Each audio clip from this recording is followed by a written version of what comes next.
அந்த கலைஞருக்கு 102வது பிறந்த நாள் விழா. அவரிடத்தினுடைய பெருமைக்கு காரணம் அவருடைய பேனாவா சென்னாவா என்று சொல்லி இங்கே பட்டிமன்றம். இதில் பேசுவதற்கு பேராசிரியர் புசி கணேசன் அவர்கள், அவர் தேன் நாவே என்கிற அணிக்கு தலைமை தாங்குகிறார். ஒரு அனாட்டமஸ் தகுதி பெற்ற தன்னாட்சி பெற்ற சிவகாசி, மத்தாப்புகள் சிரிக்கின்ற சிவகாசி ஐயனாடார் ஜானகி அம்மாள் கல்லூரியினுடைய தமிழ்துறை தலைவராக மட்டுமல்ல, PhD ஆய்வு மாணவர்களுக்கும் தலைவராக இருந்தவர் பேராசிரியர் பூசி கணேசன். சைவ சித்தாந்தத்தில் மிகுந்த தேர்ச்சி பெற்றவர். தவத்திரு குண்டக்குழடிகளார் நிழலில் வளர்ந்த பிள்ளை பேராசிரியர் பூசி கணேசன். தகுதின்னு பார்த்தா இந்த பட்டிமன்றத்துக்கு அவர் தான் நடுவராக இருக்கணும். ஆனால் எனக்கு இப்பொழுது சனி உச்சம் 11 இருக்கிறது. நான் இங்கே நடுவர் ஆகிட்டேன், அவர் இங்கே கீழே பேச ஆரம்பிச்சிட்டார். அவருடைய அணிக்கு அணி சேர்ப்பதற்கு என்னுடைய தங்கை பேராசிரியை மலர்விழி வந்திருக்கிறாள். எல்லாருக்கு பேரையும் சொன்னவரே பட்டிமன்றத்தில் மலர்விழி பேரை மட்டும்தான் கவிதை பித்தன் சொன்னார். மலர்விழி இன்றைக்கு தமிழ்நாட்டில் ஒரு தவிர்க்க முடியாத சொற்பொழிவாளர். அவங்க தேதியே கிடைக்காது. சந்திரசேகர் சொன்ன உடனே நான் மலர்விழிட்ட தேதியை வச்சுக்கோ மறந்துடாதம்மா அப்படின்னு சொல்லிட்டு வராமல் விட்டுருவா. கணவர் செத்துருவான்னு சொல்லிடுவா. என்ன செய்ய முடியும்? சந்திரசேகர் எப்படி வர்றாங்கன்னு கேட்டுகிட்டே இருந்தார். நான் இவன் எங்கே நாகர்கோவிலேருந்து தான் வரணும், கன்னியாகுமரி எக்ஸ்பிரஸில் நான் புறப்படுறேன், நீ அந்த டிக்கெட்டுக்கு எடுத்துகிட்டு வந்துடு, ஒன்றா போய் இறங்கிடலான்னு சொல்லி கையோடு அழைச்சிட்டு வரேன், இல்லைன்னா யாராவது செத்தான்னு சொல்லிடுவா. தினசரி நிகழ்ச்சி இருக்கும், எந்த தலைப்பு கொடுத்தாலும் பேசுவாள். தேதியே கிடைக்காது. சினிமா உலகத்தில் நயன்தாரா தேதி கிடைக்காது, பட்டிமன்ற உலகத்தில் மலர்விழி தேதி கிடைக்காது. இவள் எங்கள் நயன்தாரா. அவங்க பேனாவே சென்னாவே என்று பேச வந்திருக்கிறார்கள். பேனா என்று பேசுவதற்கு பேராசிரியர் மானசீகன், கோடிக்கணக்கான வாசகர்களின் கொள்ளிடம் என்று கருதுகிற ஆனந்த விகடன் சொல்வனத்தில் கவிதை எழுதுகிற கவிஞர் அவர். இவருக்கு 8 நூல்கள் எழுதியிருக்கிறார், 12 நூல்கள் எழுதியிருக்கிறார். நான் கடந்த மே திங்கள் 6ஆம் தேதி நான் துபாயில் பேசினேன். எனக்கு 60ல் 20 என்று ஒரு தலைப்பு தந்தார்கள். இந்த 60ல் 20 என்ற தலைப்பு எனக்கு தொடங்கிறதுக்கே என்ன எப்படின்னு தெரியலையே அப்படின்னு பேராசிரியர் மானசீகண்ட கேட்டேன். அவர் தான் யாண்டுபலவாக நிறையிலவாகுதல் யாங்காகியர்ன வினவிதராயின் அந்த பிஸ்ராந்தையர் பாட்டை சொல்லி தொடங்குங்கன்னு எனக்கு அவர் தான் என்னுடைய பேச்சுக்கே ஒரு பாதை போட்டு தந்தார். ஆகவே நானே கற்றுக்கொள்ளுகிற இடத்திற்கு தகுதியுள்ள ஒரு பேராசிரியர் இன்றைக்கு சென்னா பேனா அணிக்கு தலைமை தாங்குகிறார். அவர் அவருடைய அணிக்கு அணி சேர்ப்பதற்கு பேராசிரியர் இசை பேராசிரியர் உமா சங்கர் அவர் வந்திருக்கிறார். அவர் விருதுநகர் மாவட்டத்திலிருந்து வந்திருக்கிறார். இன்னைக்கு உமா சங்கர் இசையோடு பேசுவார். மலர்விழியும் அதுக்கு தகுதி உள்ளவங்க. ஆனால் மலர்விழியை விட இசையை முறையோடு படித்தவர், பயிற்சி பெற்றவர் என்பதை விட சொல்லிக் கொடுக்கிற பேராசிரியர். அன்னைக்கு பொன்னமராவதியில் முத்தமிழ் பாசறையில் சிலப்பதிகார பட்டிமன்றத்தில் காணொலி பாட்டை இசையோடு அமைத்து அன்னைக்கு அவர் பேசிய பேச்சில் என் பேச்சு அன்னைக்கு அடிபட்டு போச்சு. நான் மேடையிலிருந்து இறங்கி வர்றேன், என்கிட்ட கையெழுத்து கேட்காம அவர்கிட்ட கேட்குறான். நான் இப்போ நினச்சேன், இவர் அழைச்சிட்டு போகிறது நம்ம செல்வாக்குக்கே சின்ன பின்னமாயிடும் போல இருக்குன்னு. ஆனாலும் மேடையில் யார் தகுதி உள்ளவரோ அவர்களை தயங்காமல் அறிமுகம் செய்வதற்கு நான் என்றைக்கும் தயங்கியதில்லை. அவன் 4 பேர் வந்திருக்காங்க, சீக்கிரமாக முடிக்கணும். நீங்கள் இதை கைதட்டி ஆரவாரமாக கேட்கணும். எத்தனையோ நிகழ்ச்சி முத்திரை பதித்த ஊர் இந்த ஊர். இந்த மன்றத்தில் என்னெல்லாமோ நிகழ்ச்சி நடந்திருக்கு. வண்டிக்காரன் பாட்டு நாடகம் இங்கே நடந்திருக்கு, பிள்ளையோ பிள்ளை நாடகம் இங்கே நடந்திருக்கு. அப்படி ஒரு புகழ்பெற்ற அரங்கம் இது. இதில் அவங்க போய் நீங்கள் கடைசி வரைக்கும் இருக்கணும். நின்று கொண்டிருக்கிறவர்கள் காலியாக இருக்கிற நாற்காலிலிருந்து உட்காரணும். ஏன்னா சில இடத்துல இடையில எழுந்து போயிடுவாங்க. முன்னாடி மாதிரி மேடை தமிழை கேட்கணுங்கிற ஆர்வம் இப்போ குறைஞ்சி போச்சு. முன்னாடி எல்லாம் வண்டி கட்டிட்டு போவான், கூத்து நடக்கும். குண்டாண்டார் கோவிலில் கூத்து நடக்கும். அறந்தாங்கிலிருந்து வண்டி கட்டிட்டு போவான். வள்ளி கூத்து நடக்கும். மனைவி சொல்கிறா, எனக்கு வர முடியாது கோவிலுக்கு, நீங்கள் போயிட்டு வந்துருங்கன்னு. இவன் வண்டி கட்டிட்டு அறந்தாங்கியிலிருந்து குண்டாண்டார் கோவில் போய் பட்டிமன்றத்தை கூத்தை பார்த்துட்டு களைப்போட கண்ணுறங்காமல் வீடு வந்து சேருவான். மனைவி கேட்பா, எப்படி இருந்துச்சு கூத்து, எப்படி இருந்துன்னு. இவன் சொல்லுவான், கொஞ்சம் கனமாக இருந்துன்னு. ஏன்னா இவன் தூங்கி கிடந்திருப்பான், இவனுக்கு மேலே இன்னொரு ஏறி உட்கார்ந்துருப்பான்.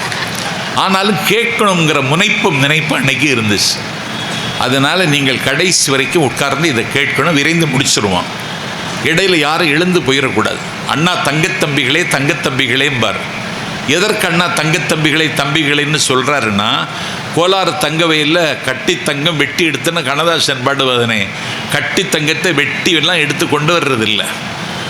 6000 அடி பள்ளத்துக்குள்ளே ஊடுருவி மண்ணைத்தான் அள்ளி கொண்டு மேலே வருவாங்க. அதை ஒரு உலைக்களத்தில் போட்டு சலிப்பாங்க. முதல்ல என்ன ஆகும்னு சொன்னால், கடினமான உவர் மண் வெளியேறும். அதற்கு பிறகு சேர் வெளியேறும். அதற்கு பிறகு களிமண் வெளியேறும். அதற்கு பிறகு செம்மண் வெளியேறும். அதற்கு பிறகு இரும்பு வெளியேறும். அதற்கு பிறகு தாமிரம் வெளியேறும். துத்தநாகம் வெளியேறும். கடைசியில் சலிச்சு 1 டன் மணலை சலிச்சா 1 கிராம் தங்கம் தான் கடைசியில் தங்கும். கடைசியில் தங்குவதனால தான் அதற்கு தங்கங்கள். ஆகவே நீங்கள் இப்பொழுது உங்களை தங்கங்கள் என்று நிரூபிக்க வேண்டிய நேரமும் நாளும் இந்த நாள் தான். இடையில் யாராவது எழுந்தால் உவர் மண் போகிறது, களிமண் போகிறது அப்படின்னு இந்த மன்றம் உங்களை சந்தேகிக்கும்.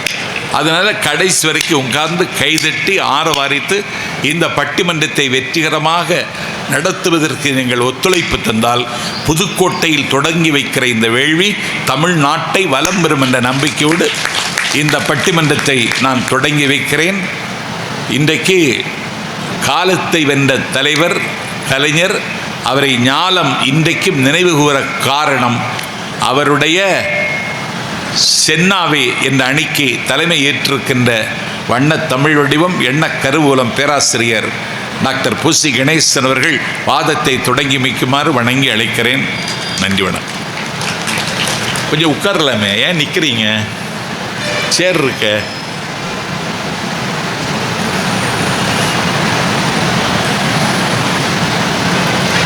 சரியா இருந்தா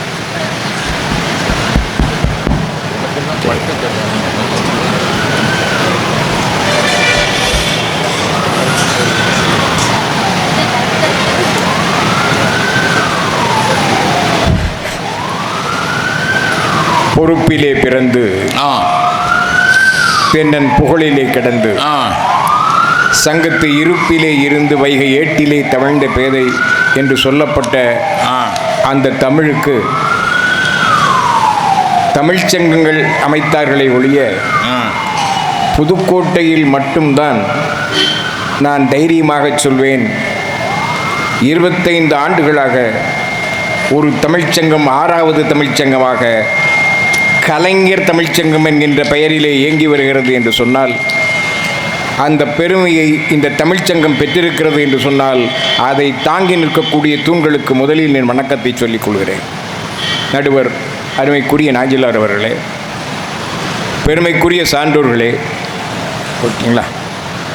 இங்கே ரொம்ப முக்கியமான ஆள் மைக்கு செட்கார இப்போ ஓகேன்னா இங்கே ஓச்சிடலாம். பேச்சை எப்படி ஆரம்பிப்பது என்று சொல்லும்போது, எதை பேசுவது என்று தெரியாத அளவிற்கு எனக்கு முன்னால் பேசியவர்கள் அனைத்து பேரும் நிறைய பேசிவிட்டு சென்றிருக்கிறார்கள். அதிலும் ஆடுதுறை அவர்கள் பேசும்போது, நான் கல்யாண வீட்டிற்குத்தான் போனேன், ஆனால் என்னை மணமகனாக மாற்றிவிட்டார்கள் என்று சொன்னார்.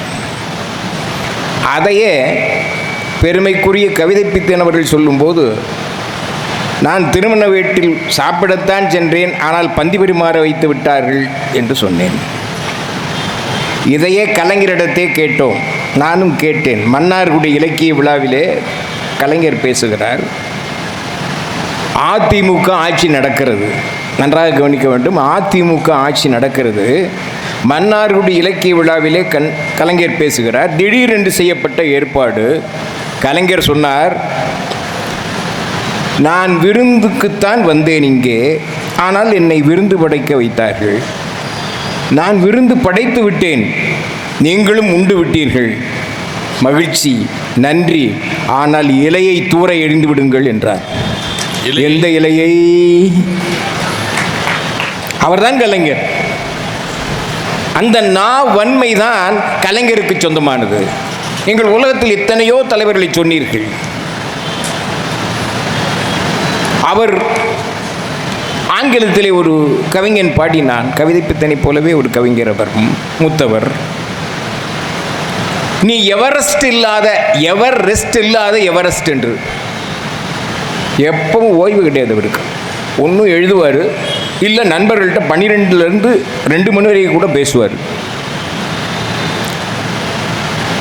ரஷ்யனுக்கு ஒரு லெனின், சீனனுக்கு ஒரு மாவோ, பாலஸ்தீனனுக்கு ஒரு அரபத், தமிழனுக்கு ஒரு கலைஞன். சபாஷ். நான் கேட்கிறேன், வின்ஸ்டன் சர்ச்சில் தன்னுடைய காலனி ஆதிக்கத்துக்கு கீழே உலகத்தை ஆண்டவன், the sun will never set in British empire என்று சொன்னவன், சூரியன் அஸ்தமிக்காது எங்கள் நாட்டில் பிரிட்டனில் என்று. நான் எதையும் குறைத்து மதித்து பேசவில்லை. அவன் எழுதவே இல்லை, பேசினான். அந்த பேச்சை ஒரு அறிஞன் தொகுத்து 6 தொகுதிகளாக வெளியிட்டான். அந்த 6 தொகுதிகளுக்கும் தான் நோபல் பரிசு கிடைத்தது. சர்ச்சில் பேச்சு, சர்ச்சிலுடைய பேச்சுக்கு. கலைஞர் பேச்சு வந்த பிறகுதான் திராவிடத்திற்கே மூச்சு வந்தது. மறந்து விடாதீர்கள். அவருடைய பெயரே பாருங்களேன், திருவாரூர், முத்துவேலர், கருணாநிதி. இந்த 3லும் முதல் எழுத்து எது? தி மு க. திமுக என்றால் கருணாநிதி, கருணாநிதி என்றால் திமுக. பிறக்கும் போதே திமுகவாக பிறந்தவர் யார் இருக்கா சொல்லுங்க? அப்படி ஒரு பெயர் பெற்றவர் அவர். அவரிடத்தே சாக்ரட்டிஸுக்கு பெரிய எழுத்தெல்லாம் கிடையாது, எழுதத்தான் வரும். ஆனால் உலகத்திற்கே பேச கற்றுக் கொடுத்தவன் யார் என்றால் சாக்ரட்டிஸ் தான். உன்னையே நீ அறிவாய். அதனால தான் அந்த நாடகத்தை எடுத்துக்கொண்டு ராஜாராணியில் எழுதினார். யாரு? கலைஞர் எழுதினார். சென்னையிலே ஒரு தொழிற்சங்க கூட்டம் நடக்கிறது. அந்த தொழிற்சங்க தலைவர் சொல்கிறார், அன்பிற்குரிய தம்பிக்கு சொல்லிக் கொள்கிறேன், அந்த தொழிற்சங்க தலைவர் சொல்கிறார், உங்கள் பெயரிலேயே கருணையும் இருக்கிறது, நிதியும் இருக்கிறது. நாங்கள் கேட்பது நிதியைத்தானே கேட்கிறோம். கருணையோடு நிதியை கொடுத்தால் என்ன? இது என்ன பதில் சொல்ல முடியும் சொல்லுங்க? பேரை வச்சு பேசுகிறார் அந்த ஆள். கலைஞர் எழுந்தார், அமைதியாக சொன்னார், ஆம், கருணைக்கு 3 எழுத்து, நிதிக்கு 2 எழுத்து. கருணை என்னிடத்தை அதிகமாக இருக்கிறது, நிதி குறைவாக இருக்கிறதனால் கொடுக்க முடியவில்லை என்றார். இதான் கலைஞர். பட்டு பட்டுன்னு சொல்லிடுவார் எதையும். எம்ஜிஆர் முதலமைச்சராக இருக்கிறார். சட்டசபையில் சபாநாயகர் யாருன்னா ராஜாராம். உங்களுக்கு நல்லா தெரியும், சட்டசபை உறுப்பினர்கள் நீங்கள்லாம் பொறுப்பில் இருப்போங்க. அமைச்சர் யாருன்னா குழந்தைவேல். குற்றச்சாட்டு என்ன? எம்ஜிஆர் தான் முதலமைச்சர். எதிர்க்கட்சி தலைவர் யாருன்னா நம்முடைய கலைஞர் அவர்கள். குற்றச்சாட்டு குழந்தைவேல் வைக்கிறார் கலைஞர் மேலே, நீங்கள் ஒரு தேயிலை தோட்டம் வாங்கியிருக்கிறீர்கள், நான் நிரூபிக்கிறேன். கலைஞர் சிரித்துக்கொண்டே சொல்கிறார், நான் வாங்கவில்லை, நிரூபித்தால் நான் என்னுடைய பதவியை விட்டு விலகிறேன், நீங்கள் தயாரா? குழந்தைவேல் சொல்கிறார், நான் தயார். மறுநாள் அந்த பத்திரத்தை கொண்டு போய் சபாநாயகர்கிட்ட கொடுக்குறார். சபாநாயகர் ராஜாராம் என்ன இருந்தாலும் நல்ல மனுஷன், இங்கேருந்து போனவர் இல்லையா, அவர் சொன்னார், இது போலி பத்திரம் என்று. போலி பத்திரம் என்று சொன்ன உடனே கலைஞர் சிரித்துக்கிட்டே உட்காந்துட்டார், ஒன்றுமே பேசலை. வெளியே வரும்போது புரட்சித் தலைவர் எம்ஜிஆர் கலைஞர் அவர்களிடத்தை அருகே வந்து கேட்கிறார், நீங்கள் உன்னை கேட்க விட்டுட்டீங்களே என்ன? என்ன அந்த ஆள் என்ன சொன்னார்? நிரூபிச்சுட்டா பதவி விலக தயார்னு சொன்னார்ல, நீங்கள் அதை கேட்டிருக்கலாமேன்னார். கலைஞர் என்ன தெரியுமா பதில் சொன்னார்? அதான் கலைஞர், இந்த மாதிரி அரைகுறைகள் கேட்கும் கேள்விதான் சபையை நகைச்சுவையாக வைத்திருக்கிறது, அதனால் விட்டு விட்டேன். இப்படி ஒரு தலைவன் இருப்பான் ஐயா. இப்படி இன்றைக்கு இப்படி சாதுரியமாக பேச முடியுமா யாராவது? அதே சட்டசபையில் ஒருத்தன் கேட்குறான், சுனாமியாலும் சாய்க்கப்படாத ஒரு சிலையை நிறுவியவர் கலைஞர், 133 அடியில். அங்கே தான் ஒரு சட்டசபை உறுப்பினர் கேட்குறான், அந்த உயரத்தை 132 அடியாக குறைக்க வேண்டும்னா. வேண்டாம், 133 அதிகாரத்துக்கு 133 அடி வச்சுருக்கேன், எதுக்குடா குறைக்கணும்னா? உங்கள் ஆட்சியில் கல்கடை திறந்திருக்கிறது, ஆகவே குறைக்க வேண்டும்னா. சரி, மதிப்பிற்குரிய சட்டசபை உறுப்பினர் புலால் சாப்பிடுவாரா மாட்டாரா? மாமிசம் சாப்பிடுவீங்களா? ஆமாம். வள்ளுவர் என்ன சொல்லியிருக்கார்? புலால் மறுத்தல்னு சொல்லியிருக்காருல, அதை நீங்கள் கடைப்பிடிப்பீங்களா? அது எங்களால் முடியாது. அப்போ 131 ஆக்கிடுவோமா? இது வரைக்கும் நீங்கள் பொய்யே சொன்னது இல்லையா? சொல்லியிருக்கேன். அவர் வாய்மைன்னு ஒரு அதிகாரம் எழுதியிருக்காரு, பொய்யாமைன்னு ஒரு அதிகாரம் எழுதி. அப்போ 2 அடியை குறைச்சிருவோமா? குறைச்சிருவோம். இப்படியே குறைச்சிக்கிட்டு போனால் கடைசியில் கலைஞர் சொன்னார், எதுவும் மிஞ்சாது, வீடம் மட்டும்தான் மிஞ்சும்னர். இதான் கலைஞர் ஆட்சியில். அதாவது ஆட்சியில் 1000 குறைகள் இருக்கலாம். உங்களுக்கே தெரியும், கவிஞர் அவர் ஓட்ட என்ன ஆட்சியில் ஒருத்தன் அருமையாக சொன்னார், என் ஆட்சி தண்ணியில் ஓட்டை தன்னை காட்டிவிட்டால் நாதசுரம் காட்டுகின்ற ஓட்டையெல்லாம் நல்லிசைக்கே என்று நானும் ஏம்பிடுவேன். நாதசுரத்துலேயும் ஓட்டை இருக்குடா, எதுக்கு அது? இசை வேண்டுமென்றால் ஒன்றை திறக்க வேண்டும், ஒன்றை மூட வேண்டும். அது மாதிரி தான் எங்கள் ஆட்சியிலையும் இப்படி சொல்லக்கூடிய சாதுரியம் கலைஞரத்தே இருந்தது. அதுதான் கலைஞர். அது மட்டுமல்ல, சமயோசிதம் என்பது அவரிடத்தே இருந்தது. 1964 மாநகராட்சி தேர்தல் நிற்குது திமுக. 67 வரல, 64. அப்போ தீரன் சின்னமலை மறைந்தார். தீரன் சின்னமலையினுடைய படத்தை போட்டு, சின்னமலையை ஒரு அனுதாபத்திற்காக போட்டு நம்முடைய உறுப்பினர்கள் வாக்கு சேகரிக்கிறார்கள். உடனே இல்லை, யாருடைய படத்தையும் போட்டு ஓட்டு கேட்கக்கூடாது, சின்னமலை படத்தை போட்டு ஓட்டு கேட்கக்கூடாதுங்கிறாங்க. அவங்க எதை படத்தை போட்டு ஓட்டு கேட்குறாங்கன்னா, வெங்கடாஜலபதி படத்தை போட்டு அவங்க ஓட்டு கேட்குறாங்க. யார்? அந்த கட்சிக்காரங்க.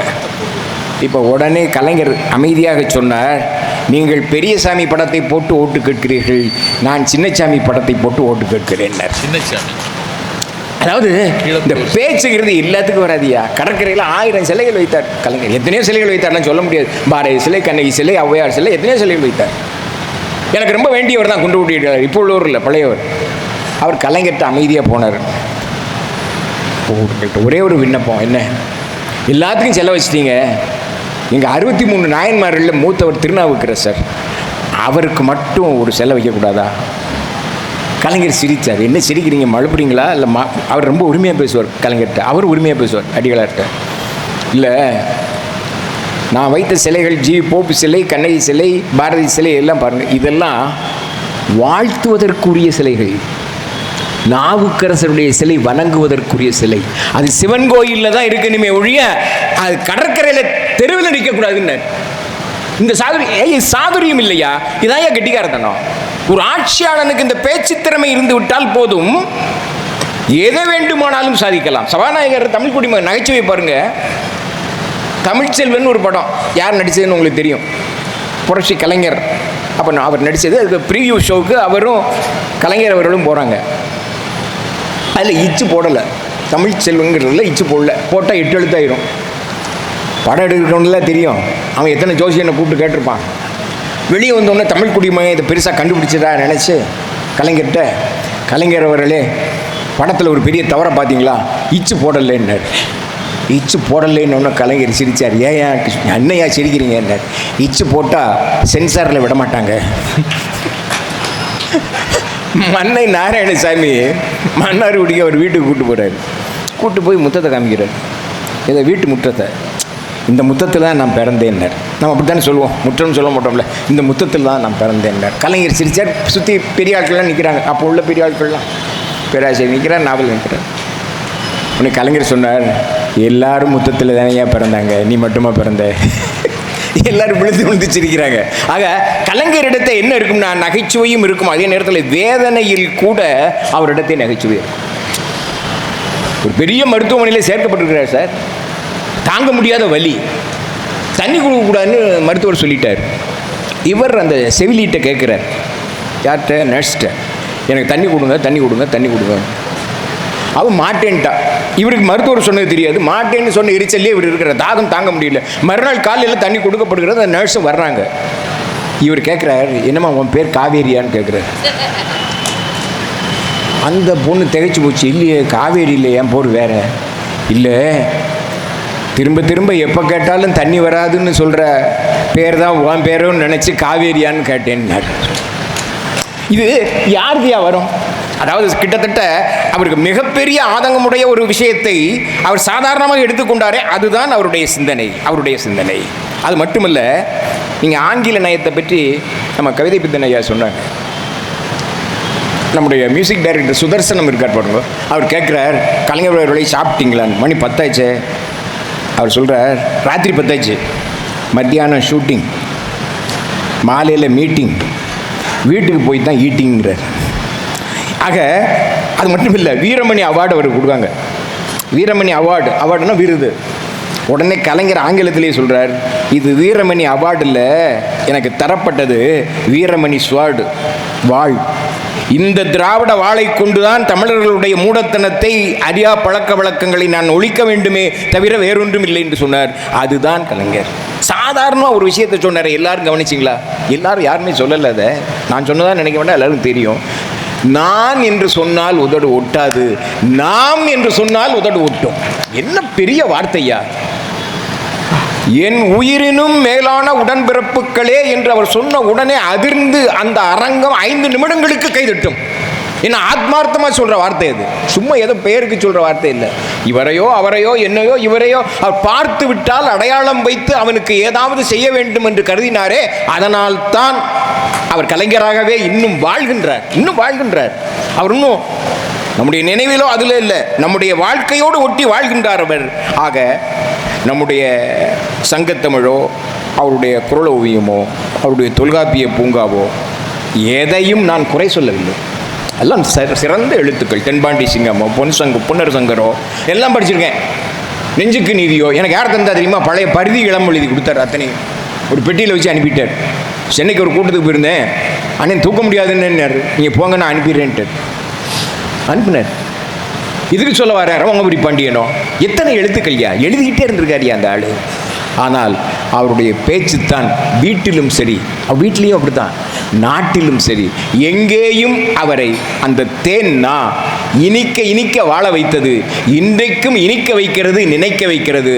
இன்னும் பல காலங்கள் ஊழி இருக்கும் வரை நினைக்க வேண்டும் என்று சொல்லி காலம் கருதி விடைபெறுகின்றேன். நன்றி, வணக்கம். கூட்டத்தை கூட்டுவதில் கூட்டியதோர் கூட்டத்தின் நாட்டத்தை நாட்டுவதில் நற்கலைஞன் நீ இல்லையோ.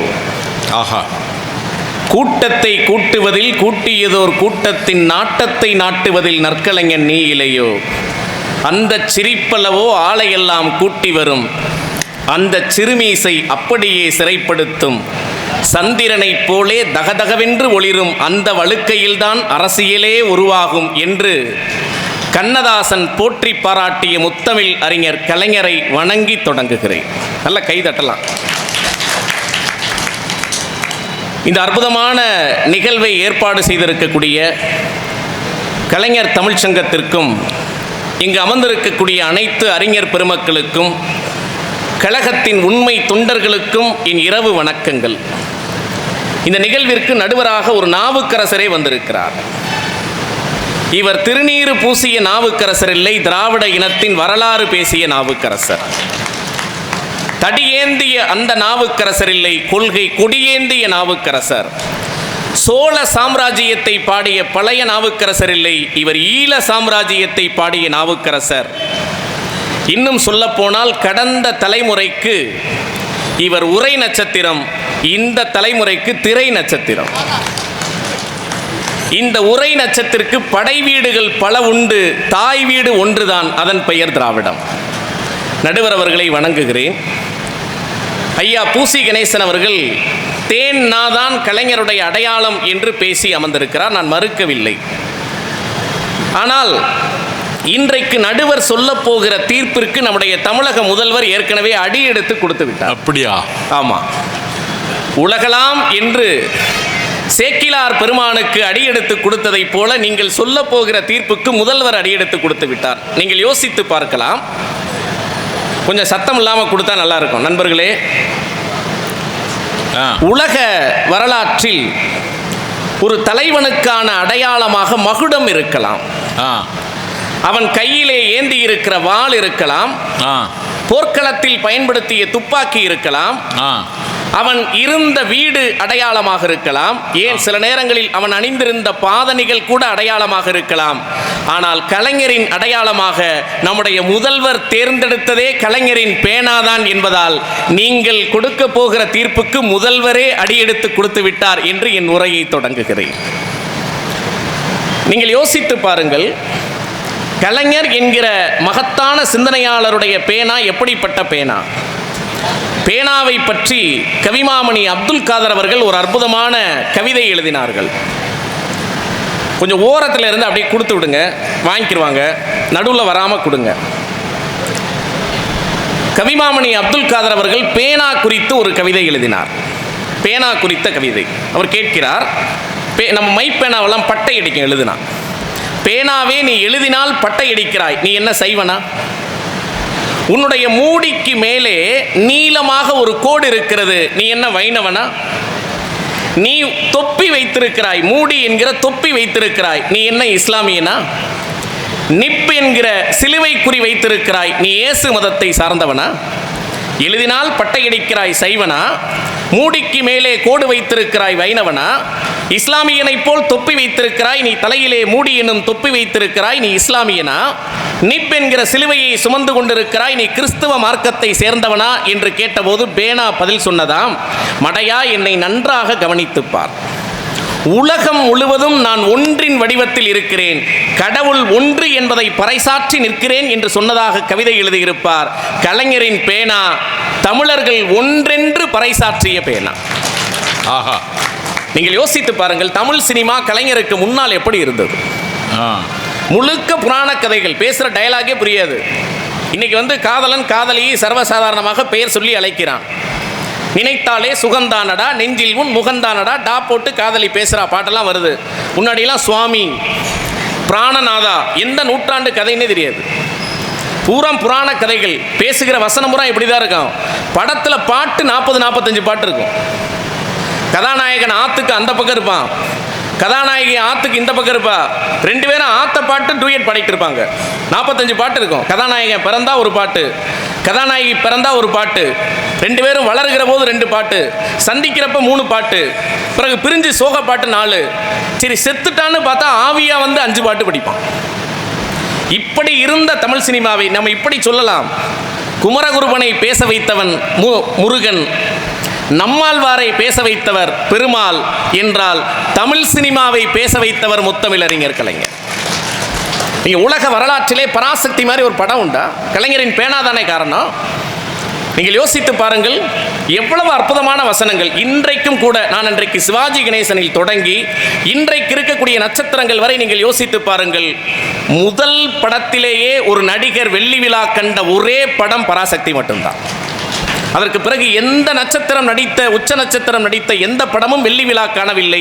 அதற்கு காரணம் சிவாஜியின் நான் மட்டுமல்ல, கலைஞரின் பேனாவும் தான் காரணம். இந்த முதல் காட்சி அற்புதமாக இருக்கு. என்ன இயல்பான நகைச்சுவைங்க.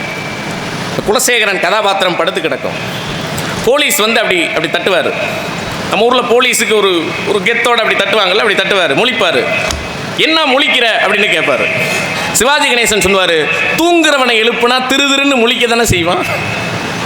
என்ன திருதிருன்னு முழிக்கிறன்னு கேட்கிற போது, தூங்குகிறவனை எழுப்பினால் திருதிருன்னு முழிக்கத்தானே செய்வான். மிக இயல்பாக கலைஞருடைய வசனங்கள் இருக்கும்.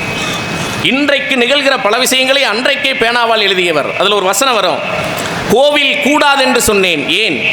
கோவில் கொடியவர்களின் கூடாரமாக மாறிவிடக்கூடாது என்பதற்காக. பூசாரியை தாக்கினேன், அவன் மேல் நான் கொண்ட விரோதமா? இல்லை, பக்தி பகல் வேஷமாக மாறிவிடக்கூடாது என்பதற்காக. இன்றைக்கு தனித்தீவு வாங்கி இருக்கிற நித்யானந்தாவின் கதையை அன்றைக்கே வசனமாக எழுதியவர் கலைஞர்.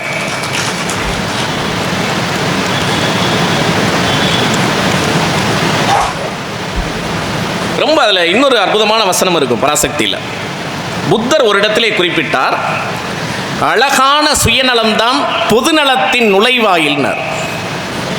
நீங்கள் நாம் சரியானால், நாம் நன்றாக இருந்தால், நாம் ஒழுக்கமாக வாழ்ந்தால், நாம் அறிவுத்திறத்தோடு சிந்தித்தால் இந்த உலகம் மிக அற்புதமானதாக மாறிவிடும். கலைஞர் மிக நுட்பமாக தன் பேனாவால் எழுதியிருப்பார்.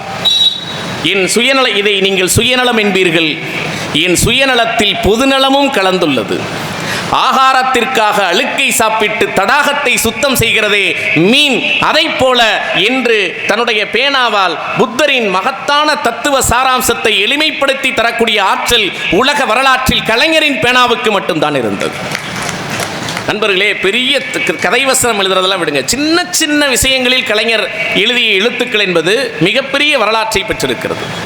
சாதாரணமாக எழுதுவாங்க. இப்போ சில பேர் ஒரே மாதிரியான விஷயத்தை வைத்து கவிதையாக எழுதுவார்கள்.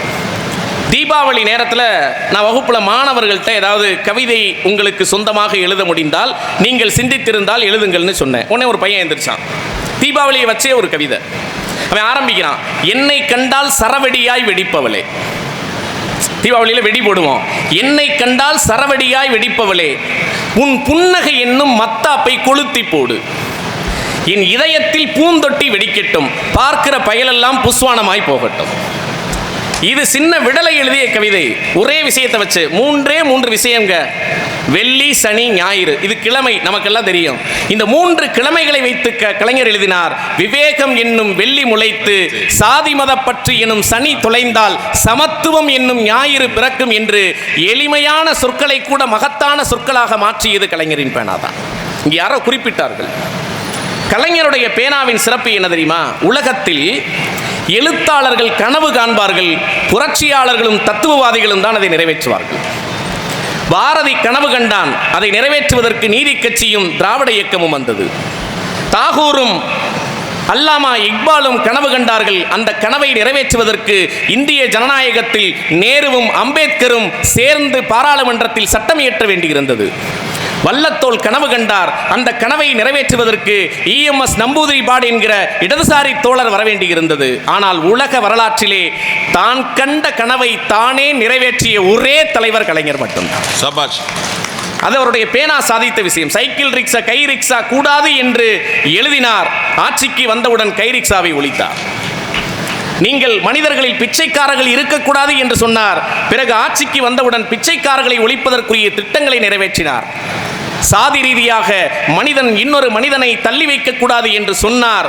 உலகத்தில் எந்த தலைவனும் சிந்திக்காத சமத்துவபுரத்தை தன் ஆட்சிக்கு வந்த அதே பேனாவால் கையெழுத்து போட்டார். ஆணும் பெண்ணும் சமம் என்று சிந்தித்தார். 1989 பெண்களுக்கு சொத்துரிமை என்கிற சட்டத்தை கொண்டு வந்தார் என்றால் கனவை நிறைவேற்றிய ஒரே பேனா கலைஞரின் பேனாதான். நீங்க இன்னொன்னு யோசிச்சு பாருங்க. உலக வரலாற்றில் இங்கே ஒரு காதலன் கடிதம் எழுதுவான், காதலி காத்திருப்பாள்.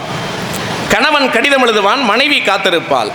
அண்ணன் கடிதம் எழுதுவான், தம்பி காத்திருப்பாள். ஒரு தலைவன் முரசொலியில் எழுதுகிற கடிதத்திற்காக தமிழ்நாடே காத்து கிடந்த அதிசயத்தை கலைஞர் தான் நிகழ்த்தினார். எவ்வளவு விஷயம். நீங்க கலைஞர் இறக்கிற போது கலைஞருக்கு அடிக்கடி சொல்வார் கலைஞர், எனக்கு இருக்கக்கூடிய பிள்ளைகள் 6 பிள்ளைகள் அல்ல 7 பிள்ளைகள், மூத்த பிள்ளை முரசொலிதான் என்று தன் பேனாவால் அடையாளம் பெற்ற முரசொலியை சொல்லுகிற அளவிற்கு அந்த பேனாவால் கடிதம் எழுதிய முரசொலியை அவர் நேசித்தார். அதனால் தான் அவர் மரணித்த போது அவருடைய கல்லறைக்குள்ளே உலக வரலாற்றில் எங்கும் இல்லாத அதிசயமாக ஒரு தலைவன் போகிற போது பத்திரிகையும் சேர்ந்து போன அதிசயம் நிகழ்ந்ததென்றால் அது கலைஞரின் பேனா நிகழ்த்திய அதிசயம். சபாஷ். இதெல்லாம் இல்லைங்க. கலைஞர் சாதாரணமாக சொல்ற சொல்லு இருக்கே. நான் கம்பத்தை சேர்ந்தவன். எங்கள் ஊரில் MLA-வாக இருப்பவர் அண்ணன் ராமகிருஷ்ணன். அவருடைய அண்ணன் திரு நடராசன் அவர்கள். நடராசன் இறந்தபோது கலைஞர் முரசொலியில் ஒரே ஒரு வரிதான் எழுதினார், போய்விட்டாயா போர்வால் மீசைக்காரா. இன்றைக்கும் நடராசன் இறந்து 45 ஆண்டுகளுக்கு பிறகும் நடராசனின் அடையாளமாக இந்த சொல்தான் எங்கள் பகுதியில் நிலவுகிறது என்றால் கலைஞரின் பேனா எத்தகைய ஆற்றல் வாய்ந்தது. சபாஷ். மாற்றுத்திறனாளி, நீங்க ஊனமுற்றவர்களை குருடர்கள், நொண்டிகள், செவிடர்கள் என்று சொல்லிக் கொண்டிருந்ததை மாற்றி மாற்றுத்திறனாளிகள் 9 உஸ்ஸு பேடி என்று இழிவுபடுத்திக் கொண்டிருந்த 3ஆம் பாலினத்தவரை திருநங்கைகள் என்று சமூக நீதி வரலாற்றை எழுதியதும் கலைஞரின் பேனாதான். நான் ஒன்றை சொல்லி நிறைவு செய்கிறேன். கலைஞருடைய கவிதை ஆற்றல் இருக்கிறதே, அந்த கவிதை ஆற்றலை அரசியல் தன்மையோடு பயன்படுத்துவதில் கலைஞர் வல்லவர். இங்கு காவிரியை பற்றி ஐயா அவர்கள் பேசி அமர்ந்தார். காவிரி பற்றி கலைஞர் ஒரு கவிதை எழுதியிருக்கிறார். அது எப்போ எழுதினதுன்னா, கலைஞர் பொதுப்பணித்துறை அமைச்சராக இருக்கிற போது எழுதிய கவிதை. பொதுவாக நதிகளை பெண்ணாக பாவிக்கிற மரபு நம்மிடத்தில் உண்டு. கலைஞர் காவிரியை ஒரு பெண்ணாக பாவித்து அந்த கவிதையை தொடங்குகிறார். கதை மாதிரி ஒரு கவிதை. காவிரி எங்க பிறக்குதுன்னா குடகுமலையில் பிறக்கும். கலைஞர் கவிதையை தொடங்குகிறார். குடகுமலை உச்சியிலே கோலங்காட்டி அழகு மகள் காவிரியும் ஆட வந்தாள். ஒரு பெண் அப்படி டான்ஸ் ஆடிக்கிட்டே வரலாம். கலைஞரின் காட்சி. அப்படி வருகிற போது காவிரிக்கு இங்கே குறுக்கே அணை கட்டுகிறார்கள் கர்நாடகத்தை சேர்ந்தவர்கள். அதை கலைஞர் இரட்டை அர்த்தத்தில் சொல்கிறார். ஆட வந்த ஆரணங்கை அடைவதற்கு இடைமறித்த கர்நாடகத்தான் அணை என்றான். ஒரு பையன் அப்படி குறுக்க நின்று என்னை கட்டிக்கோங்கிறானா, அங்க அணை போடுறானா. அவன் கையணையை தாண்டி கல்லணைக்கு தாவி வந்தாள். அந்த காவிரியோட வரக்கூடிய பாதையை சொல்கிறார். அவன் கையணையை தாண்டி கல்லணைக்கு தாவி வந்தாள். தன் கற்பு நெறி காப்பதற்கு தஞ்சைக்கு தாவி வந்தாள். வந்து அரசன்ட்ட சொல்றா, இந்த மாதிரி வர்ற வழியில ஒரு முரட்டு பய என்னை அணை என்று சொல்கிறான். அதனால் தான் சோழராஜா நீதி வழங்குகிற நாட்டை நான் தேடி வந்திருக்கிறேன்னு சொன்ன உடனே அரசன் சொல்றான், பூம்பாவை காவிரியின் புகார் கேட்டு சோழ மன்னன் பூம்புகாரின் கடலையை துணைவனாய் ஆக்கி தந்தான். உனக்கு என்ன பிரச்சனை தெரியுமா? நீ சிங்கிளா இருக்க, நீ தனியா இருக்க. தனியாக இருக்கிற பெண்ணிடம் காளி பையன்கள் வம்பளுக்கு தான் செய்வார்கள். உனக்கு ஒரு கல்யாணம் முடிந்தால் சரியாகிவிடும். உனக்கு நான் மாப்பிள்ளை பார்த்துருக்கேன். அந்த மாப்பிள்ளை பூம்புகார் கடல், நீ கடலை நோக்கி போ. இது இயல்பா நதி போகும். அதை எவ்வளவு அழகா கற்பனை செய்கிறார் பாருங்க. அத்தோட முடித்திருந்தா அவர் வெறும் சாதாரண கவிஞர் கருணாநிதி. ஆனால் கடைசி வரியில் ஒரு பிட்ட போடுறாரு. பிறந்த வீட்டை மறந்திடாமல் என்றும் புகுந்த வீட்டின் வளம் பெருக காப்பதுதான் பெண்மணிக்கு பெருமை என்றால் நம் கண்மணியாம் காவிரிக்கும் அது பொருந்தும் தானே என்று முடிக்கிறார். நண்பர்களே, நீங்கள் யோசித்து பார்த்தால் கலைஞரின் மகத்தானதுதான். நான் சமீபத்தில் ஒரு செய்தியை படித்து ஆச்சரியப்பட்டு போனேன். கலைஞருடைய முதல் உரை என்ன தெரியுமா? பள்ளிக்கூடத்தில் அவர் ஆற்றிய உரை. இந்து புராணங்களில் அசுரர்கள் என்கிற தலைப்பில் கலைஞர் ஒரு உரை நிகழ்த்தவிருக்கிறார். ஒரு பேச்சு போட்டி. இன்றைக்கு இருக்கக்கூடிய இளைஞர்கள் எல்லாம் சாதாரணமாக பேச வந்திருக்கிறார்கள். கலைஞர் தன் சுயசரிதையிலே குறிப்பிடுகிறார், நான் 7 நிமிடங்கள் பேசுவதற்காக 7 நாட்கள் என் உரையை உட்கார்ந்து எழுதினேன். அந்த ஒரு முறை அசைவதற்கு முன்னால் அவருடைய பேனா 1000 முறை சுழன்றதால் தான் கலைஞர் வெல்ல முடியாத பேச்சாளராக இருந்தார். எனவே கலைஞரின் வெற்றிக்கு கூட அவருடைய பேனாதான் காரணம் என்பதால் கலைஞருடைய தமிழின் அகரம் என்றால் கலைஞருடைய பேனா தமிழின் சிகரம் என்று கூறி பேனாதான் முத்தமிழறிஞர் கலைஞரின் நிலைத்த புகழுக்கு காரணம் என்று சொல்லியவனாக இந்த நிறைந்த அவைக்கு என் நன்றியை தெரிவித்து விடைபெறுகிறேன். நன்றி, வணக்கம். தெம்பூட்டும் கலை தோட்ட தேமாங்கனி கலைஞர் திருவாழ்வே தமிழ்நாட்டின் வரலாறினி. கலைஞர் திருவாழ்வே தமிழ்நாட்டின் வரலாறினி. கம்பீர கலைஞர் எங்கள் கருணாநிதி. கொடும்பம்பாகும் பகையாவும் சரணாகதி. கொடும்பம்பாகும் பகையாவும் சரணாகதி. இந்த அருமையான பட்டிமன்றத்திற்கு நடுவராக வீட்டிருக்கின்ற கம்பன் பிழிந்து கற்பனை எடுத்து காந்தி பிழிந்து அகிம்சை எடுத்து புறநானூற்றில் வீரம் எடுத்து மனிதம் கணிதம் வென்று முடித்த எங்களுடைய நடுவர் அவர்களே, நீங்க சாதாரண நடுவரே கிடையாது. குடிகார நடுவரா? இப்பதான் தண்ணி குடிச்சீங்க. நீங்க சிரிப்புல எம்ஜிஆர், நடிப்புல நம்பியாரு, பக்தியில வாரியாரு, தத்துவத்துல பெரியாரு, உட்கார்ந்தா பிள்ளையாரு. இதை விட செருப்பாலே அடிச்சிருக்கலாம். இப்படி சிரிக்கிறதுக்காக தான். உண்மையிலே எனக்கு ரொம்ப மகிழ்ச்சியாக இருக்கு. புதுக்கோட்டையை கலைக்கோட்டை என்று சொல்லுவார்கள். ஆனால் புதுக்கோட்டை இன்று கலைஞர் கோட்டையாக மாறியிருக்கிறது என்றால் அதற்கு காரணம் நம்முடைய கலைஞர் தமிழ் சங்கத்தை சார்ந்த நம்முடைய ஐயா சந்திரசேகரன் அவர்கள் உள்ளிட்ட அனைத்து தொண்டர்களுக்கும் என்னுடைய நெஞ்சார்ந்த நன்றிகள், அந்த வணக்கங்களை முதலில் தெரிவித்துக் கொள்கிறேன். இன்னைக்கு ஒரு அருமையான தலைப்பு. கலைஞரின் ஞாலம் புகழும் புகழுக்கு காரணம் தேன் நாவா பேன் நாவா அப்படின்னு கேட்டிருக்கீங்க. எங்க அண்ணன் பேனாவே அப்படின்னு பேசினார். உண்மையிலே அவர் தேனாவேன்னு பேச சொன்னாலும் 1 மணி நேரம் பேசுவார். பேனாவேன்னு பேச சொன்னாலும் 1 மணி நேரம் பேசுவார். தலைப்பே இல்லானாலும் கலைஞரை பற்றி 3 மணி நேரம் பேசுவார். அவருக்கு ஒரு நல்ல கைத்தட்டல் கொடுத்துருங்க. ரொம்ப அருமையான பேச்சாளர். கலைஞர் அவர்களின் பேனாவிற்கு நாங்கள் எதிரி அல்ல, நானும் எங்க ஐயாவும். ஏனென்றால் கலைஞருக்கு பேனா வைக்கிறார்கள். ஏன் தெரியுமா? அவர் பேனாவை வைக்கவே இல்லை, அதனால் பேனால் வைக்கிறார்கள் என்று ஒரு கவிஞன் சொன்னார். இல்லையா நடுவர் அவர்களே? அப்ப அந்த பேனாவுக்கு ஒரு மரியாதை இருக்கிறது. கலைஞர் தன்னுடைய எழுத்தாற்றலால் இமயத்தை தொட்டார், ஆனால் தன்னுடைய பேச்சாற்றலால் மக்களின் இதயத்தை தொட்டார். அதுதான் உண்மை, இல்லையா நடுவர் அவர்கள்? அவர் எதை பேசினாலும் அதிலே ஒரு நகைச்சுவை இருக்கும். அவர் 3ஆம் தேதி பிறந்திருக்கிறார். 1924 ஜூன் 3 பிறந்தவர். ஒரு கவிஞன் கூட சொன்னார், தலைவா நீ முத்தமிழுக்கு தாயாய் இருந்ததால் ஜூன் 3 பிறந்தாய் அப்படின்னு சொன்னாங்க இல்லையா. அந்த 3க்கும் முத்தமிழுக்கும் முத்தமிழறிஞர் கலைஞருக்கும் எப்போதும் ஒரு தொடர்பு இருக்கிறது நடுவர் அவர்களே. அப்படியா? ஆமா, சொல்லு. ஏன்னா அவர் பிறந்தது 3ஆம் தேதி, ஜூன் 3ஆம் தேதி. அவர் 3வது பிள்ளை. அவர் கோபாலபுரத்திலே 3வது தெருவில் குடியிருக்கிறார். அவருக்கு 3 விஷயங்கள் பிடிக்கும்: தமிழை பேசுவது, தமிழை எழுதுவது, தமிழை கேட்பது. 3 துறையில் அவர் வெற்றி பெற்றார்.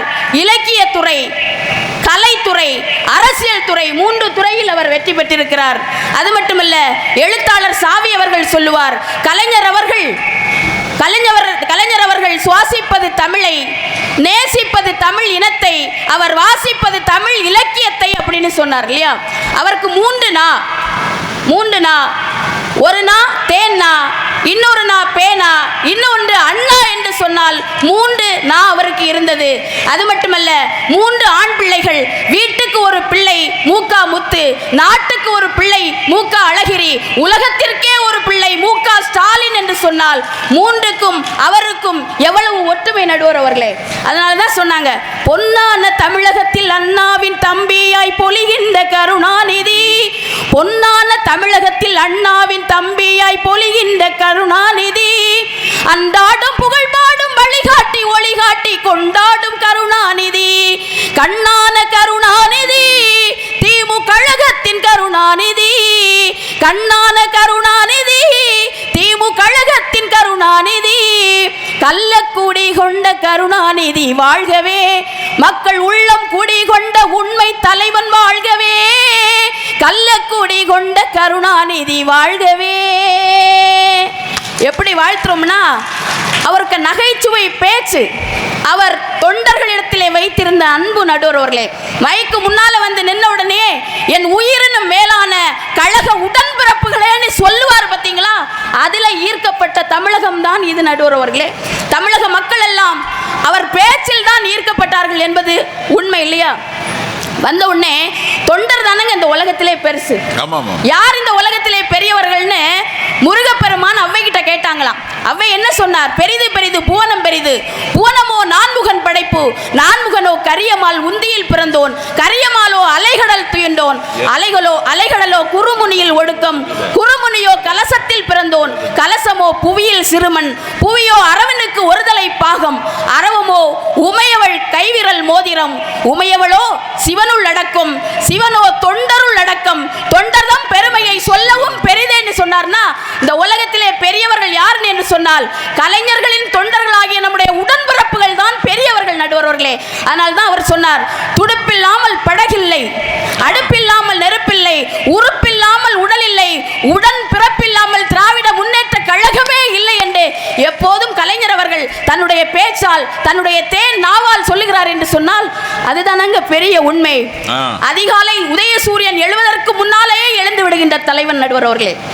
எறும்பை விட சுறுசுறுப்பானவர், கரும்பை விட இனிமையானவர், இரும்பை விட உறுதியான தலைவன். அதனால் தான் கவிஞர் வாலி சொன்னார், ஏஎம் முதல் பிஎம் வரை அயராது உழைக்கும் ஒரே சிஎம் நம்முடைய கலைஞர் அவர்கள் அப்படின்னு சொன்னார். கவிஞர் வாலி எழுதிய அவதார புருஷனை படித்துக் கொண்டிருக்கிறார் கலைஞர் ஐயா அவர்கள். அவதார புருஷன் ராமாயணத்தை அடிப்படையாக கொண்டது. அதை படித்துக் கொண்டிருப்பதை அறிந்த கவிஞர் வாலி இவருக்கு போன் செய்து பேசுகிறார்.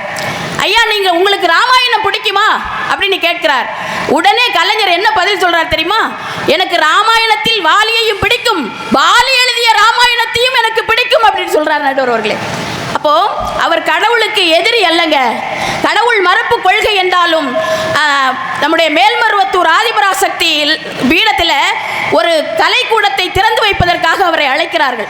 அவர் நினைச்சா வரமாட்டேன்னு சொல்லியிருக்கலாம், ஆனால் அவர் சென்றார். எல்லோரும் எதிர்பார்த்து காத்து கொண்டிருக்கிறார்கள். ஆதிபராசக்தி கோயிலுக்கு வந்திருக்கார். கலைஞர் என்ன பேச போறாருன்னு எல்லாரும் ஆவலா எதிர்பார்த்துட்டு இருக்கார். வார்த்தை என்ன தெரியுமா பேசினார்? பராசக்தி இல்லை என்றால் நான் இல்லை அப்படி என்று முதல் வார்த்தையே ஆரம்பிக்கிறார். எவ்வளவு அருமையான பேச்சு நடுவர் அவர்களே. அது மட்டுமல்ல, யோகாசனம் என்றால் அவருக்கு ரொம்ப பிடிக்கும். அப்ப தொண்டர்களிடத்திலே கேட்கிறார், யோகாசனம் செய்யணும்னா என்னையா செய்யணும்? உடனே தொண்டர்கள் சொல்றாங்க, யோகாசனம் செய்யணும்னா ஏதாவது ஒரு மந்திரத்தை சொல்லி தான் ஆரம்பிக்கணும் அப்படின்னு. அப்படி என்றால் நான் மந்திரம் சொல்லியே ஆரம்பிக்கிறேன் அப்படின்னு திங்களை போற்றுதும் திங்களை போற்றுதும், ஞாயிறு போற்றுதும் ஞாயிறு போற்றுதும், மாமலை போற்றுதும் மாமலை போற்றுதும் என்று சிலப்பதிகாரத்தில் உள்ள அந்த இறைவணக்கத்தை சொல்லி அந்த யோகாசனத்தை தொடங்குகிறாள் என்று சொன்னால், கடவுளை அவருக்கு பிடிக்காது என்றாலும் கடவுளுக்கே பிடித்த ஒரு தலைவன் யார் என்று சொன்னால் அவர்தான் கலைஞர் நடுவர் அவர்களே. அதனாலதான் சொல்லுவாங்க, அண்ணாவின் அடி சென்று அறமான வழி செல்லும் அதிமேதை கருணாநிதி, அண்ணாவின் அடி சென்று அறமான வழி செல்லும் அதிமேதை கருணாநிதி, குண்டேந்தும் பீரங்கி வந்தாலும் கொள்கையிலே மாறாத கருணாநிதி, ஈடில்லா கருணாநிதி, மக்கள் இதயத்தின் கருணாநிதி, ஈடில்லா கருணாநிதி, மக்கள் இதயத்தின் கருணாநிதி. இந்த உலகத்தில் ஒரே வானம், ஒரே பூமி, ஒரே தலைவன் டாக்டர் கலைஞர் அவர்கள் மட்டும்தான் நடுவர்கள். ஏன் அப்படின்னு சொன்னோம்னா, இன்றைக்கு கலைஞர் அப்படின்னு சொன்னா இன்றைக்கு 2K கிட்ஸுக்கு என்ன தெரியும்? மஞ்சள் துண்டு தெரியும், கருப்பு கண்ணாடி தெரியும். ஆனால் கலைஞர் என்றால் எழுத்து, கலைஞர் என்றால் பேச்சு, கலைஞர் என்றால் சினிமா, கலைஞர் என்றால் இலக்கியம், கலைஞர் என்றால் சமூக நீதி, கலைஞர் என்றால் அரசியல். மொத்தத்தில் கலைஞர் என்று சொன்னால் அது ஒட்டுமொத்த தமிழ்நாடை குறிக்கும் என்பது. ஏன்னா அவர் அறிஞர் அண்ணாவினுடைய பேச்சை கேட்டு வளர்ந்தவர், பேச்சால் ஈர்க்கப்பட்டவர். அறிஞர் அண்ணா கிட்ட போய் கேட்கிறாங்க, தமிழகத்துக்கு ஏன் தமிழ்நாடுன்னு பேர் வச்சீங்க அப்படின்னு கேட்கிறாங்க. அதுக்கு அண்ணா சொன்னார், நான் தம்பிகள் எல்லாம் தமிழ் மீது நாட்டம் இல்லாமல் இருக்கிறார்கள், அதனால் தமிழை நாடு தமிழை நாடு தமிழை நாடு, அதனால் தமிழ்நாடு என்று பெயர் வைத்தேன் என்கிறார். அவரோட பேச்சால் ஈர்க்கப்பட்டவர், அண்ணாவின் பேச்சால் ஈர்க்கப்பட்டவர், தன்னோட பேச்சை அண்ணாவை கேட்க வைத்தவர் என்று சொன்னால் அவருடைய தேனாவுக்கு எவ்வளவு மரியாதை இருக்கிறது. அருமையா சொல்லுவாங்கங்க. அவர் பேச போறாராம் அறிஞர் அண்ணா அவர்கள் ஒரு கூட்டத்துக்கு, தாமதமாக போகிறார். மாதமோ சித்திரை, மணியோ பத்திரை, மறவாது இடுவீர் எமக்கு முத்திரை, உங்களை தழுவதோ நித்திரை அப்படின்னு ஷார்ட்டா பேசுவார்ல, அந்த பேச்சு கலைஞருக்கு ரொம்ப பிடிக்கும். அதனால தான் திருவாரூர்ல நம்முடைய பத்திரிகையாளர்கள் கேட்கிறார்கள், உங்களுடைய பயண திட்டம் என்ன அப்படின்னு. காலையில் அன்னை, மதியம் அன்னை, இரவு சென்னை அப்படி என்று அவரும் அதே மாதிரி பேசுறார். காரைக்குடி கம்பன் கழகத்துக்கு கொஞ்சம் தாமதம் ஆயிடுச்சு. அங்கே தாமதமான சாகணேசன் ஐயாவுக்கு பிடிக்காது. கொஞ்சம் தாமதமாக அவசரமாக போய் உட்கார்றார். உட்கார்ந்துக்கிட்டு என் தாமதத்துக்கு காரணம் மாநில அரசு அல்ல, மத்திய அரசு என்பதனை தெரிவித்துக் கொள்கிறேன் அப்படிங்கிறார். ஏன்னா ரயில் தாமதமாக வந்திருக்கு. அதுக்கு அவர் என்ன பண்ணுவார்? இப்படி அவருடைய பேச்சால் எவ்வளவு அந்த தமிழக மக்களை கட்டி போட்ட பெருமை கலைஞரை சாரும் என்று சொன்னால், நடுவர் அவர்களே, ஒரு பெண்ணாக இருந்து நீங்கள் ஏன் இங்கே பேச வந்திருக்கீங்கன்னு என்னை கேட்கலாம். எங்கள் அன்னை சொன்ன மாதிரி 1989 எங்களுக்கு சொத்துரிமை வாங்கி தந்த ஒரு தலைவனை நாங்கள் மறக்க முடியுமா? முன்னாலெல்லாம் பெண்களுக்கு மரியாதையே கிடையாது, ஆண்களுக்கு அடிமையாக இருந்தார்கள். இப்போ பெண்கள் எல்லாம் எப்படி இருந்தாங்கன்னு சொன்னால், ஆன்மீகவாதிகளுக்கு தெய்வங்களாக தோன்றினார்கள், முதலாளிகளுக்கு அடிமையாக இருந்தார்கள். ஆனால் திராவிட முன்னேற்ற கழகத்தால் தலைவி என்று எங்களுக்கு பதவி கொடுக்கப்பட்டிருக்கிறது என்று சொன்னால், திக்கற்றவருக்கு தெய்வமே துணை என்று சொல்வார்கள். இன்று திக்கற்றவருக்கு திராவிட முன்னேற்ற கழகமே துணை என்று சொன்னால் எவ்வளோ பெரிய விஷயம். அன்னைக்கெல்லாம் எங்களுக்கு நமக்கு மரியாதை உண்டாக்கா? ஒரு பொம்மையை வாங்கி பொம்பளை பிள்ளை கையில் கொடுங்க, அழகாக பத்திரமா வச்சுக்கிறோம். அதே பொம்மையை ஒரு பையன் கையில் கொடுங்க, முதல்ல தலையை திருகுவான், கையை முறிப்பான், நெஞ்ச பிளந்து பேட்டரி எடுத்து அப்பாட்ட கொடுத்துருவான். இப்படிப்பட்ட ஆண்கள்கிட்ட தான் எங்களை கல்யாணம் பண்ணி கொடுக்குறாங்க. பார்த்துக்கோங்க நடுவர் அவர்களே, எவ்வளோ கொடுமை தெரியுமா? திருமணம் ஆகாத பெண்களுக்கு வரதட்சணை கொடுமை, திருமணம் ஆன பெண்ணுக்கு மாமியார் கொடுமை, கணவனை இழந்த பெண்ணுக்கு விதியின் கொடுமை, அழகான பெண்களுக்கு 1000 கொடுமை, அழகில்லாத பெண்களுக்கு இவை அத்தனையும் கொடுமை என்று பெண்களுக்கு கொடுமை இழைக்கப்பட்ட நேரத்திலே மகளிர் காவல் நிலையம் என்ற ஒன்றை அறிமுகப்படுத்தியவரே நம்முடைய கலைஞர் என்று சொன்னால், 62 ஆண்டுகள் அரசியல் பணி, 70 ஆண்டுகள் இலக்கிய பணி, 50 ஆண்டுகள் கழகத்தின் தலைமை பணி, 5 முறை முதலமைச்சர், 13 முறை சட்டமன்ற உறுப்பினர் என்று எல்லா தீர்மானங்களையும் சட்டசபையில் எங்களுக்காக வாசித்த கலைஞர் அவர்களுக்கு நாங்கள் நன்றி கொண்டவர்களாகத்தானே இருப்போம். அவர் குரலால் பேசி பேசி, விரலால் எழுதி எழுதி இந்த தமிழினத்தை ஈர்த்த பெருமை அவருக்கு உண்டு. கடைசி தமிழன் இருக்கும் வரையில் கலைஞர் புகழ் எப்படியும் இருக்கும் என்பதில் மாற்று கருத்து இல்லை. எனவே அவருடைய பெரும் புகழுக்கு, நிலைத்த புகழுக்கு காரணம் பேனாவாக இருந்தாலும் கூடுதலாக பாமர மக்களையும் அவர் அவர் பேச்சு ஈர்த்ததால் அவருடைய தேன் நாவை என்று கூறி அருமையான வாய்ப்புக்கு நன்றி கூறி அமைகிறேன். நன்றி, வணக்கம். ஏறிய சுளையும் முற்றல் கழையிட ஏறிய சாரும் பனிமலர் ஏறிய தேனும் காய்ச்சு பாகிட ஏறிய சுவையும் நனி பசு பொழியும் பாலும் தென்னை நல்கிய குளிரிள நீரும் இனியன என்பேன் எனினும் தமிழை என் உயிர் என்பேன் கண்டீர் கனியிடை ஏறிய சுளையும் முற்றல் கழகிடை ஏறிய சாரும். அன்னை தமிழை வணங்கி தமிழ்நாட்டில் இன்றைக்கு இருக்கிற சில நடுவர்களுக்கு சங்க இலக்கியம் மட்டுமே தெரியும். தமிழ்நாட்டில் இன்றைக்கு இருக்கிற சில நடுவர்களுக்கு சமகால இலக்கியம் மட்டும் கொஞ்சம் தெரியும். எனக்கு தெரிந்து சங்க இலக்கியத்தில் தொடங்கி சமகால இலக்கியம் வரை தெரிந்த தொடர்ந்து வாசித்து கொண்டிருக்கக்கூடிய ஒரே நவீன நடுவர் யார் என்றால் நம்முடைய நாஞ்சில் ஐயா அவர்கள்தான் நான் சொல்லுவேன். அப்பேற்பட்ட ஆளுமை மிக்க நடுவர் அவர்களே, அன்புமிக்க வழக்கறிஞர் பெருமக்களே, அருமையான இந்த சபை உள்ளிட்ட சான்றோர் பெருமக்களே, உங்கள் எல்லோருக்கும் இந்த இனிய நேரத்தில் என்னுடைய அன்பான வணக்கத்தை மிகுந்த பணிவோடும் கனிவோடும் தெரிவித்துக் கொள்கிறேன். நடுவர் அவர்களே, ஒரு காலத்தில் கோவில் திருவிழா வந்துச்சு அப்படின்னா, திருமண வீடுகள்னா சினிமா பாடல்களை ராப்பகலா ஒளிபரப்புவாங்க. ஊரே உட்கார்ந்து கேட்கும். நம்மளும் கேட்டிருப்போம். ஒரு காலத்தில் ஊரே உட்கார்ந்து கேட்கும். எது வரைக்கும் தெரியுமா? இதெல்லாம் கலைஞரினுடைய வருகை வரைக்கும் தான். கலைஞரினுடைய வருகைக்கு பின்னால என்ன நடந்தது தெரியுமா? சினிமா பாடல்களை முழுக்க கேட்ட தமிழ் மக்கள் கலைஞரினுடைய வசனத்தை இரவு பகலாக உட்கார்ந்து கேட்க ஆரம்பித்தது தான் வரலாறு நடுவர் அவர்களே. இப்படி சொல்லவா? இதுவரை பாடல்களுக்கு மயங்கி கிடந்த தமிழ் மக்களை தன் வசனங்களால் கட்டி இழுத்தவர் கலைஞர் நடுவர் அவர்களே. தன்னுடைய வசனங்களால் கட்டி இழுத்தவர் கலைஞர். கலைஞருடைய பேனா அவ்வளவு வலிமை வாய்ந்தது. மனோகரா படத்தினுடைய அந்த வசனங்களை மறக்க முடியுமா? மனோகரா, உன்னை ஏன் அழைத்திருக்கிறேன் தெரியுமா? திருத்திக் கொள்ளுங்கள் தயவு செய்து. அழைத்து வரவில்லை. பாருங்க, எல்லாரும் சொல்றாங்க நடுவர், அழைத்து வரவில்லை, இழுத்து வரச் செய்திருக்கிறீர்கள். என் கட்டளையை தெரிந்து கொண்டிருக்கிறாய் நீ. கட்டளையா? இது கரை காண முடியாத ஆசை.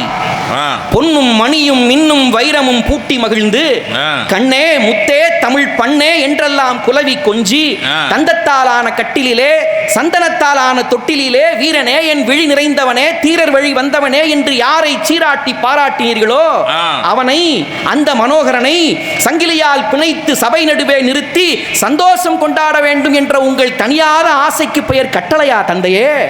அப்படின்னு சொன்ன உடனே சபையில விசில் பறக்கும். விசில் பறக்கும் தியேட்டர்ல. அப்படி இருக்கு. கலைஞரினுடைய பேனாவுக்கு அவ்வளவு வலிமை. மருதநாட்டு இளவரசின்னு ஒரு படம் நடுவர்களே. பெண் கொடுக்க மறுத்ததற்காக எதிர்நாட்டு மன்னன் படையெடுத்து வருகிறான், மாற்றான் படையெடுத்து வருகிறான்.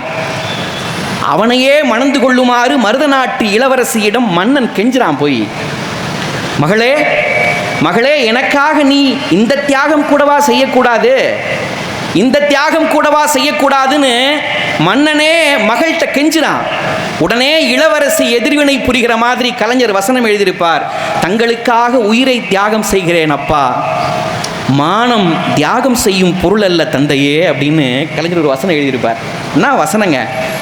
எவ்வளவு வலிமையான பேனா கலைஞருடைய பேனா. ஏங்க, இன்னைக்கு இருக்கிற நடிகர் கமலஹாசன் அவர்கள் கலைஞரினுடைய வசனத்தினுடைய வலிமையை பற்றி ஒன்று சொன்னார். என்ன சொன்னார் தெரியுமா?